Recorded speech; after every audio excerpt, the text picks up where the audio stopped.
প্রিয় বন্ধুরা, রমজান মাসে সত্যিই কি কবরের আযাব বন্ধ থাকে, নাকি এটি আমাদের সমাজে প্রচলিত একটি ধারণা? আবার রমজান মাস আসলেই কেন শয়তানের পায়ে শেকল পরিয়ে তাকে বন্দি করে রাখা হয়?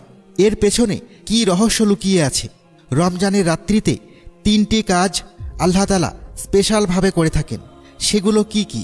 মহান আল্লাহ রাব্বুল আলামিন এই রহমতের মাসটিকে এতই সম্মানিত করেছেন যে শুধুমাত্র রমজান মাসের জন্য কবরের সকল আযাব বন্ধ থাকে, কিন্তু সবার ক্ষেত্রে নয়, এবং জান্নাতের দরজা খুলে দেওয়া হয়।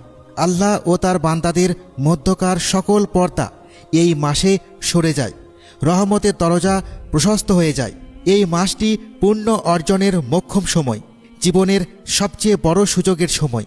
রমজান মাসে আল্লাহ তাআলা মানব জাতির খুব নিকটে অবস্থান করেন এবং বান্দাদের দোয়া খুব সহজেই তার নিকট পৌঁছে যায়, দ্রুত দোয়া কবুলের আশা জাগায়। এই পবিত্র মাহে রমজানে আল্লাহ তাআলা হাত খুলে নেকি দান করতে থাকেন, অপুরন্ত সওয়াব বর্ষণ করতে থাকেন। আল্লাহ চান তার সকল বান্দা যেন জান্নাতে প্রবেশের সুযোগ পায়, সফলতার দরজা যেন সবার জন্য খুলে যায়। এই কারণে এই মাসের ওসিলায় তিনি তার বান্দাদের ইবাদতকে বহু গুণে পুরস্কৃত করেন। তাই পবিত্র রমজান মাস হচ্ছে আত্মশুদ্ধির সর্বোৎকৃষ্ট সময়, নিজেকে বদলে ফেলার শ্রেষ্ঠ অধ্যায়। রমজান মাসে জাহান্নামের দরজা 1 মাসের জন্য বন্ধ করে দেওয়া হয়, যাতে সেখানে আযাব পেতে থাকা মানুষেরা সামান্য সময়ের জন্য স্বস্তি পায়। তবে তাকে অবশ্যই মুসলমান হতে হবে, আর যারা কাফের বা মুশরিক হয়ে মৃত্যুবরণ করেছে তাদের আযাব চলতেই থাকবে। কিন্তু সরাসরিভাবে কোথাও কোনো দলিল নেই যে রমজান মাসে সবার কবরে আযাব বন্ধ থাকবে। রমজান মাসে আমাদের সামনে জান্নাত লাভের একটি সুবর্ণ সুযোগ নিয়ে আসে, নতুন আশার দরজা খুলে দেয়।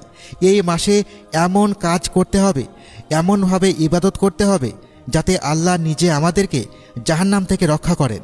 রমজান মাসে আল্লাহ তাআলা আমাদেরকে জাহান্নাম থেকে মুক্তি পাওয়ার 60টি সুযোগ প্রদান করেন, অর্থাৎ প্রতি রোজার দিনে আমাদের সামনে জাহান্নাম থেকে বাঁচার 2টি করে সুযোগ থাকে।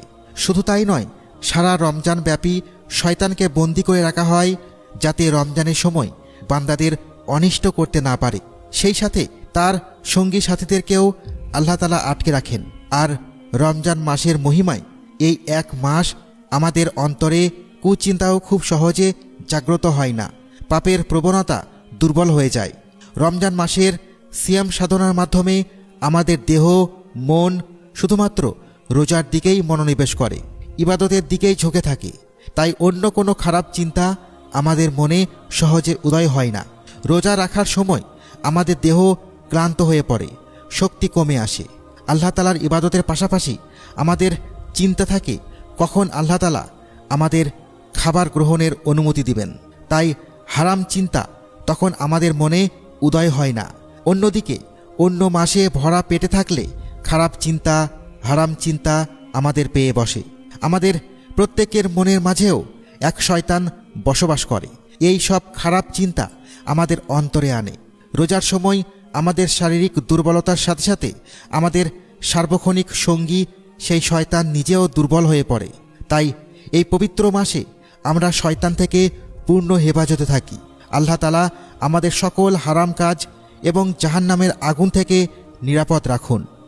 আমিন।